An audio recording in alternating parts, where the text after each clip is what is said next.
Hello my dear all friends, good evening. কেমন আছো তোমরা? আশা করছো সবাই ভালো আছো, আমিও ভালো আছি।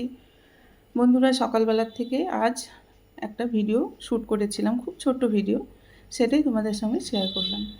দেখো, সকালবেলা ঘুম থেকে উঠে গেছি, ঘুম থেকে উঠে একটু বাইরে বেরিয়ে গেটের তালা ঠালা খুলে অল্প ভিডিও শ্যুট করলাম, সেটাই তোমাদের সাথে শেয়ার করছি। প্রচণ্ড গরম, আর দেখো রৌদ্র, কি বলবো, একদম বৃষ্টির দেখা নেই। যখন বৃষ্টি হতে থাকে তা হতেই থাকে, আর যখন বৃষ্টি নেই তা নেই। মানে এত গরম, গরমে রাতে ঘুমানোই যায় না। ঘুম থেকে উঠে ব্রাশ করে চা খেয়ে স্নান করে পুজো দিয়ে নিলাম আগে। পুজো দিয়ে এখন রান্না করব। আজ হাজব্যান্ড অফিস যাবে না, যাব আমরা একটু আমার বোনের বাড়ি। বোনের বাড়ি বলতে আমার কাকাতো বোনের বাড়ি। সেটা তোমাদের সঙ্গে যতটুকু পারবো ভিডিও শেয়ার করব। তারপরে চলে আসলাম, দেখো, পুজো দিয়ে কিচেনে রান্না করতে। মাছ এনেছে, এটা রান্না করব না, এখন রাতে রান্না করব। মাছটাকে ভেজে ফ্রিজে রেখে দেব, সেটাই আর কি ভাজতে বসিয়েছি। মাছ ভাজা বসিয়ে দিয়ে আসলাম ঘরে চাল নিতে, সেটা একটু ভিডিও করেছিলাম। দেখো, সসপ্যানে যে ভাত বসিয়ে দিলাম, ওই মাছটা ভেজে ঠান্ডা করে ফ্রিজে ঢুকিয়ে দিয়েছি। আর এখানে ভাজা বসিয়েছি, পটল ভাজা। বিশেষ কিছু রান্না করব না, অল্প কিছু রান্না করব, যেহেতু যাব এক জায়গায়, খুব তাড়াহুড়ো করছি। আর মাসিকে বললাম, মাসি বলতে উনি আমার ঘরে এখন কাজ করেন, যে মাসি একটু সবজি কেটে দাও। মাসি সবজি কেটে দিচ্ছে। দেখো, ভাত ওইদিকে মোটামুটি হয়ে এসেছে। পটল ভাজাটা করলাম, এখন বসিয়েছি আলু ভাজা। এগুলো হলো ছোট আলু, এরকম পাতলা পাতলা করে কেটে চিপসের মতো, যদি লবণ দিয়ে মাখিয়ে রেখে তারপরে ধুয়ে জলটা ভালো করে রগড়ে নিয়ে যদি এরকম বেশি করে তেল দিয়ে ভাজা যায়, খুব সুন্দর কিন্তু হয় খেতে। গরম গরম ভাতের সঙ্গে কিন্তু খুব ভালো লাগে, এবং ডালের সঙ্গেও খুব ভালো লাগে।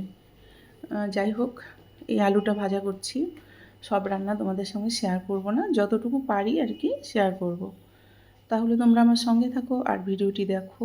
বন্ধুদের কাছে অনুরোধ করব, খুব ছোট্ট ভিডিও, কেউ স্কিপ করো না। রান্না কমপ্লিট হয়ে গেছে, দেখো খাবারটা বেড়ে নিয়েছি। এখানে নিয়ে ভাত, তারপরে কচুরলতি আছে, ডাঁটা চচ্চড়ি, এটা মাছের ঝোল, পটল ভাজা আর চিংড়ি মাছ ভাজা। এটাই আজকের মেনু। আলু ভাজাটা সাজিয়ে দিতে আমি ভুলে গেছি তাড়াহুড়োতে, এটাই রান্না করেছিলাম। যাই হোক, খাওয়া দাওয়া করে নিলাম। এখন আমি আর হাজব্যান্ড দুজনে মিলে যাব সেই বোনের বাড়ি, কাকাতো বোনের বাড়ি। বোনের হাজব্যান্ড একটু অসুস্থ, কালকে খবর পেলাম মানে বিকেলবেলা, তাই দেখা করতে যাব আর কি। এদিকে মাসিকে বললাম, মাসি খুব তাড়াতাড়ি তুমি কাজগুলো সেরে দাও।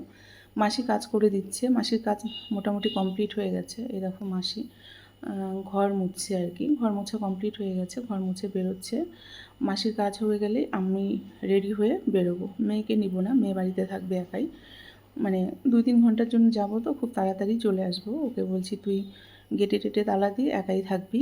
আর পাশে যেহেতু আমার শাশুড়ি, যা দেওর ওরা থাকে, ওদের বলে গেছি, মানে বলে গেছিলাম আর কি, ওরা যে কোনো কেউ কেউ একজন আসবে আর কি পরে।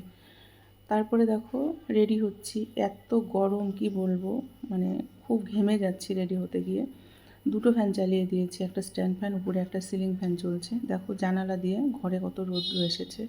প্রচণ্ড গরম আমার বাড়িতে, গরমের দিনে একদম টেকা যায় না।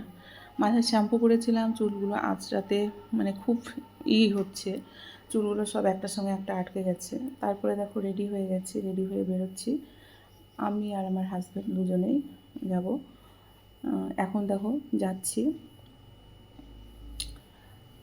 মেয়েকে একটু টাটা করে দিলাম, ও যেহেতু একা থাকবে। তারপরে দেখো বেরিয়ে পড়লাম। রাস্তায় বেরিয়ে ভিডিও তো তেমন করতে পারিনি, কেন যার সঙ্গে যাচ্ছি সে তো ভিডিও করা পছন্দ করে না। লুকিয়ে লুকিয়ে যতটা পারলাম ভিডিও করলাম। বোনের বাড়ি গিয়ে আর ভিডিও শ্যুট করিনি, কেননা যেহেতু ওখানে অসুস্থ রুগী দেখতে যাচ্ছি, ওখানে ভিডিও করাটা ঠিক হবে না, বা আমার হাজব্যান্ড বাড়ি আসলে আমাকে প্রচণ্ড বকা দেবে, তার জন্য কোনো ভিডিও করিনি। যাই হোক, বোনের বাড়িতে যে যাব ওখানে চলে আসলাম। আমি দাঁড়িয়ে আছি, তা ভাবলাম একটু ভিডিও করি। হাজব্যান্ড ফল আর মিষ্টি নিতে গেল, তা দাঁড়িয়ে থাকতে থাকতে একটুখানি ভিডিও করলাম। এখন বাজে দুপুর 2টোর মতো। দেখো রাস্তাঘাট কীরকম নিরিবিলি, এত গরমের জন্য রাস্তায় একটাও লোক নেই। তারপর বোনের বাড়ি চলেও গেলাম, দেখাও করলাম। দেখা টাকা করে প্রায় 3 ঘন্টার মতো পরে বাড়ি ফিরে আসলাম। যাওয়ার সময়টাও বাসে করে গেছি, আসার সময়টাও মানে এত ভাগ্যটা খারাপ, যাওয়ার সময় দাঁড়িয়ে দাঁড়িয়ে গেছি, আসার সময় এক ফোঁটা জায়গা পাইনি, গরমে একদম ভিজে গেছি। দেখো বাড়ি চলে আসলাম, এখন ঘরে ঢুকে যাচ্ছি। ভিডিওটা আর বেশি বড় করব না, খুব ছোট্ট ভিডিও। বাড়ি চলে আসলাম। তাহলে বন্ধুরা, ছোট্ট ভিডিও তোমরা যারা দেখলে কেমন লাগলো, যদি ভালো লাগে অবশ্যই লাইক কমেন্ট করো। আর নতুন বন্ধুরা আমার ভিডিওটা দেখলে অবশ্যই লাইক কমেন্ট করে আমার পাশে থেকো। তাহলে বন্ধুরা, আজকের মতো বিদায় নিচ্ছি। দেখা হবে নেক্সট কোনো ব্লগে বা কোনো রান্নার ভিডিওতে। টাটা।